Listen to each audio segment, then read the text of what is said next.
What is good, it's your boy Ty back here with another video. And in this video today, guys, we're going to be talking about the cards coming to NBA 2K23 MyTEAM tomorrow.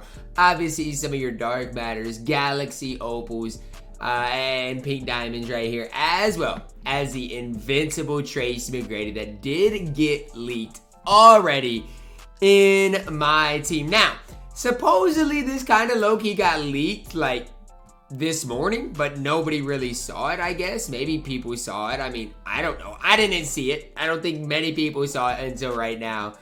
But let's talk about the cards coming to my team tomorrow. And let's start with the pink diamonds and galaxy opals right here. So, pink diamonds, you got, and I'm going to pull up 2K database for this as well. You got Jaden Hardy as our first pink diamond tomorrow. And as we dive into these cards, if you are new to my channel and have not yet, make sure you do smash that subscribe button. We're on the road towards 120,000 subscribers. So Jaden Hardy, only 6'3".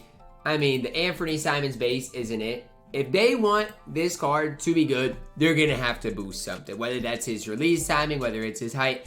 I mean, they're going to have to give him something more than he's got right now in my team. It's that simple to understand. It is that easy. Not really super excited about Jaden Hardy. Dyson Daniels, on the other hand, is a card I am excited about because this diamond was really solid because the Dyson Daniels base on quick was just fine. It on very quick is going to be good as well. Came with the normal leaner MJ dribble style. If they update his dribble six, I think the card's still gonna be okay. Now, is he gonna be as good as he could be? It's just tough. And what do I mean when I say that? Well, basically what I'm saying is, back then he was something special because he was tall in an era, and we just didn't have a lot of tall cards. And so that's the really question mark, right? Is he still going to be good for his specific era? And I don't know if I know the answer to that. Again, a tall point guard has a chance to play, but is he going to be as good as he once was? I don't know. Then we do get a Lu Dort point guard as well. Now, the problem with Lu Dort is he's only 6'3" as well. I know his player model is going to be wide, but again, not super excited about him. And then pink diamond Zach Lavine. Now, he should be a decent enough budget option, but is he going to be that much better than this Zach Lavine? I mean, we'll see. I'm hoping for a good dribble style because if he gets that, he could at least be a fun card to use in my team. But I got to be honest with you, none of these pink diamonds really sit that well with me. And again, that's just my opinion on things. I don't think any of these pink diamonds are anything special. Shawn Marion up next. Now, Shawn Marion is an interesting card because his player model is going to be good. He's 6'7", 6'10" wingspan. What release are they going to give him? Are they going to give him an AK type base, which is really good? Or are they going to give him a not very good release? That is the big question mark to at least me. I don't know. Shawn Marion hasn't really had a great card in a very long time, and so I'm not super excited about him. Shawn Bradley up next, and I'm going to be the one to say it. I think Shawn Bradley is going to be good in my team. Now, why do I don't even think we have a Shawn Bradley card. We probably have to go to last year. Why do I think Shawn Bradley is going to be good? Well, he's 7'6" with a 7'5" wingspan.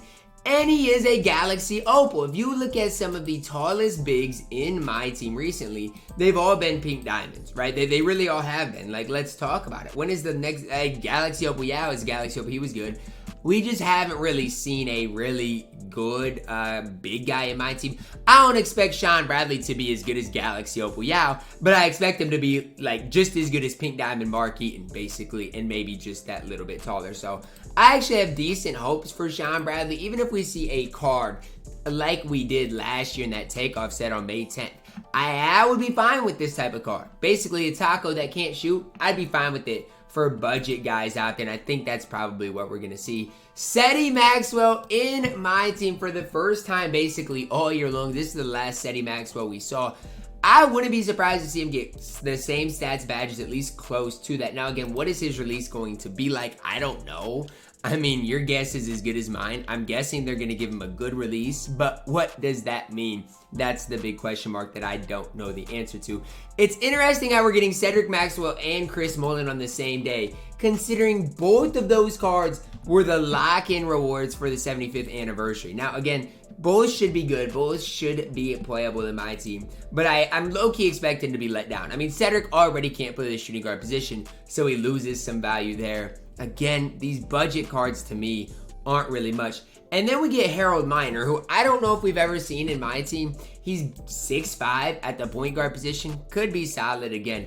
Not expecting a ton out of this. So between the Pink Diamonds and Galaxy Opals, I gotta tell you guys, I'm personally not expecting too much. But the Dark Matters, there's 2 Dark Matters, maybe even 3 that I think could be really solid. Now, Patrick Ewing. Why do I have hope for Patrick Ewing? Because if we go back to last year's maxed out card, he was good. He had jump shot 4 on quick in March. So if you don't think Patrick Ewing is going to get an updated release, I think you're wrong. I mean, we're in mid-May, about to head into a new season. I think he's going to get a new release, and I think it's going to be solid. Because you guys got to realize, even if Patrick Ewing gets a good release, he's not going to be the best power forward in the game. He's not tall enough to be that. So that's kind of my whole point with the Patrick Ewing. I expect him to be fine. I expect people to run him. I just don't expect him to be like next level good in my team. I do expect them to change his release. I do expect Patrick Ewing to be playable. And why am I talking about Patrick Ewing first? Because nobody thinks Patrick Ewing is going to be good. I will say I think he's going to be good.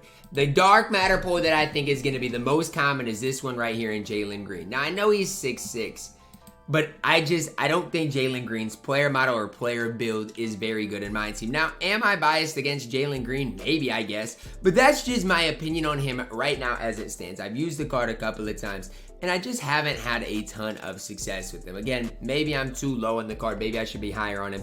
But that is my opinion on Jalen Green. I know he's 6'6", going to be able to standing dunk. What release are they going to give him? What type of player build are they going to give him? That's what I'm interested for in Jalen Green. Now, both Shai, Vince Carter, they're going to be good. Especially Vince Carter, man. If they just put this release on very quick, I'm hoping that's all they do. Sure, it's not going to be necessarily the quickest release in the game, but it's going to be just fine. They put that on very quick and everything else stays the same outside of the size up. I'll be perfectly fine with him because he already did have the Asta slide back in the day when I hardly even knew what the Asta slide was. He still had it. So yes, I'm going to be decently high on Vince Carter, 6'6". I wish he could play the point guard position, but I guess I'll forgive it at the end of the day. And then Shai Gilgeous Alexander getting a Dark Matter tomorrow as well. Now, this Shai was obviously very, very solid. Offensively speaking, I think we're going to see one of the best point guards in the game. The problem for me and Shai, and again, I'm not necessarily trying to slander Shai, but my problem with Shai, and I'm not trying to hide it or anything, is the fact that, look, I just don't think Shai's player build in my team is anything special. I just don't think it's that great. Now, again, that is my personal opinion on it. I think that's kind of what's held Shai back, is because I don't think defensively he can be that next level good. Now, maybe he'll prove me wrong tomorrow with the right stats, with the right badges and animations. That's what I'm eager to see and eager to find out, because right now, I'm not that optimistic with Shai Gilgeous Alexander. Is that it? No.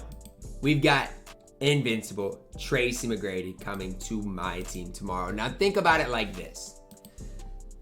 Think about it like this. This Tracy McGrady was basically an Invincible, okay? So let's say you have this Tracy McGrady with 64 Hall of Famers. It's basically what you're getting tomorrow. Now, what can they change? They can change his dribble stick, so I expect him to get the Asta slide, number 1, and I expect this release on very quick, number 2. So that's what I'm expecting out of T-Mac. Now, I actually like this release just on quick, so I'll be interested. I mean, I feel like it's still going to be easy to green on very quick. I guess that's something we'll just have to kind of see and feel out. Is it, better on quick? Is it better on very quick? That's just, again, what we're going to have to feel out. But the thing is, if you've held on to your T-Mac, I'm sorry. I'm sorry, because if you would have sold T-Mac, I'm just going to say, if you would have sold T-Mac yesterday, or even there's a one up with a bid right now for 1.2 million MT. That's at least going to go down to 400 to 500K for this T-Mac. And this T-Mac's price is going to be ridiculous.